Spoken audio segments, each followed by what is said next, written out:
Bonjour à tous et à toutes, j'espère que vous allez bien. Aujourd'hui, on se retrouve pour parler du chapitre 1455 Hajime no Ippo. Désolé, j'ai plus trop de voix, je suis légèrement malade, mais on va faire avec. Bon, sur ce, on va pouvoir commencer, hein, sachant que j'aimerais faire cette vidéo assez vite parce que je suis en train de cramer littéralement sous le soleil. Du coup, on va se dépêcher un petit peu. Alors, du coup, le chapitre commence avec Mashiba qui continue d'essayer d'envoyer des coups, hein, malgré la blessure qu'il a reçue à l'œil. On sait qu'il saigne ici, mais ça ne l'empêche pas d'essayer d'envoyer quelques coups qui sont quand même bloqués assez facilement par le champion, qui derrière essaie de renvoyer également, hein. Mais à l'inverse de Mashiba qui touche, le champion lui n'arrive pas à toucher. Son bras est trop court tout simplement, la longe du champion ne suffit pas. Surtout que Mashiba lui arrive tout de même à toucher pendant des contres ou quoi, donc vraiment pour le moment, on nous montre encore que techniquement parlant, Mashiba reste au-dessus dans ce match. Et ça, ça reste quand même extrêmement fort. Les deux combattants continuent de se taper au centre du ring, hein, ça ne bouge pas, ça se tabasse la tronche. Le public est juste fou, hein. Mais surtout, on apprend que là, clairement, si Mashiba continue à se prendre des coups sur sa blessure, forcément ça va saigner et le médecin risque d'arrêter le combat.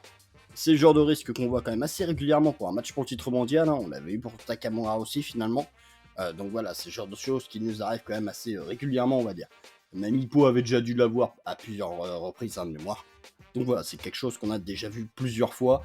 Et à chaque fois, clairement, ça met un stress, même si on n'a jamais eu justement d'arrêt du médecin dans Hajime no Ippo. Pour le moment, c'est jamais arrivé de mémoire, hein, donc voilà.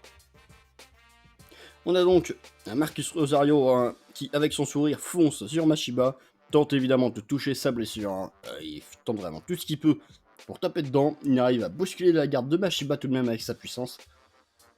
Et il arrive à lui passer des coups quand même très très proches, hein. Mais bon, Mashiba tient le coup. Et forcément, ouais, il fait du très très bon taf, hein, évidemment.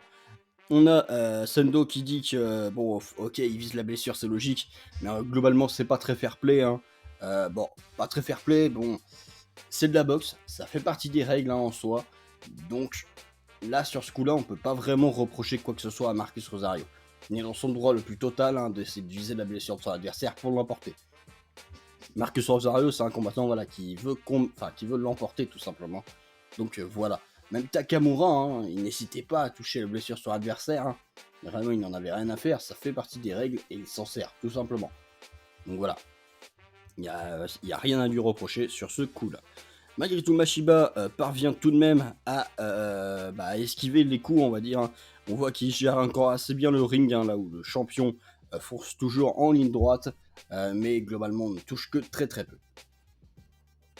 On a donc le trio Aokimura et Takamura qui tout simplement observe un petit peu et estime que bon, c'est normal effectivement genre de situation de prendre ses distances, mais que ça colle pas du tout à Mashiba.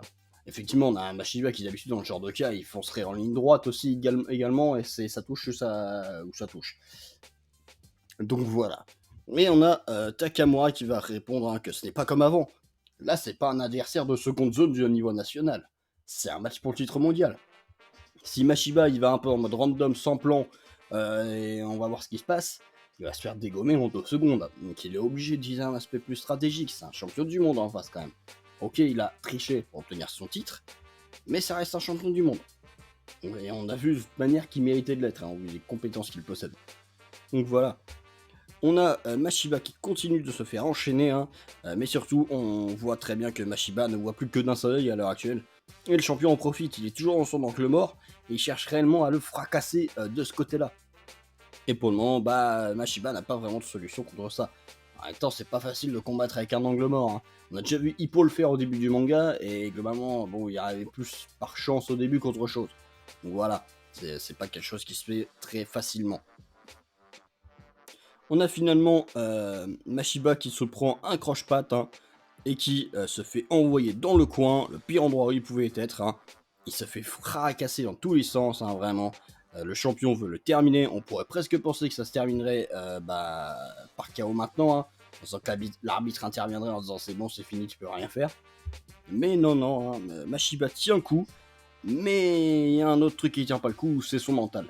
Et oui, on a un Mashiba qui, même s'il tente de tenir les 20 secondes restantes, mentalement, il commence vraiment à faire ressortir ses vieux démons. Et il est réellement à 2 doigts de tabasser Marcus Rosario avec un coup de coude dans la nuque. À celui-là, franchement, ça doit piquer. Mais il va finir sauvé par la cloche qui sonne la fin du round, hein. Voilà, vraiment, ça s'est terminé au dernier moment. Mashiba, ici, est à 2 doigts de craquer, et c'est ce qu'on va voir, hein, justement, sur la fin. Son démon vraiment en train de sortir. C'est à peine s'il va réussir à se retenir. Vraiment, c'est impressionnant.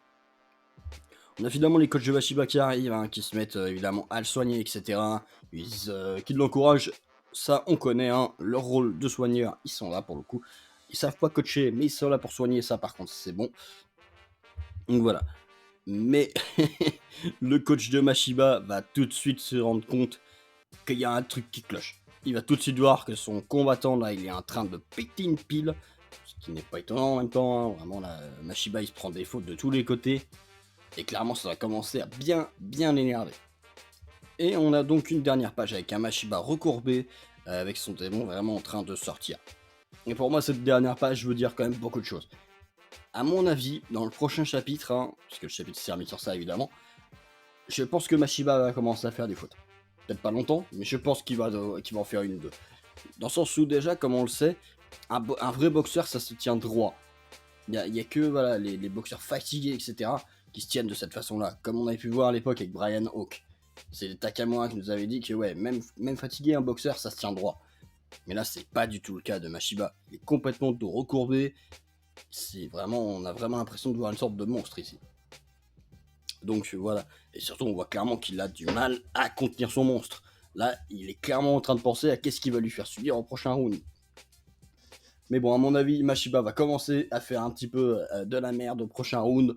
Mais dès qu'il va se prendre une pénalité ou quoi, ça va le calmer. Il va revenir directement sous sa forme normale.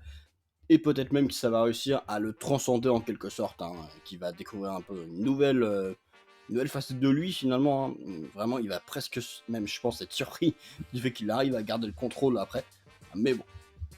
En tout cas, j'ai hâte de voir, mais à mon avis, ouais, le prochain round risque d'être assez sale, hein, réellement. Donc voilà. Bon, moi, vu que je suis en train de cramer, je vais m'arrêter là, hein, parce que sinon je vais fondre. Et puis, bah, nous, sur ce, on se retrouve donc pour une prochaine vidéo. Allez, bye tout le monde.